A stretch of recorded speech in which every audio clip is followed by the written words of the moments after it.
Hello friend, आजको मेरो दिउँसोको खाना भात भात हो। त्यसपछि फर्सी आलुको तरकारी छ। अब हाम्रो खानु स्टार्ट गर्छु। साथी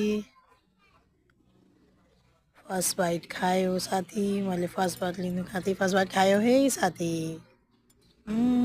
कति मिठो छ। आज हाम्रो चैत्र दसैँको दिनमा सादा खाना हो। अरूको घरमा मासु बन्छ, हामीले चाहिँ आजको दिनमा सादै खाएको हो साथी।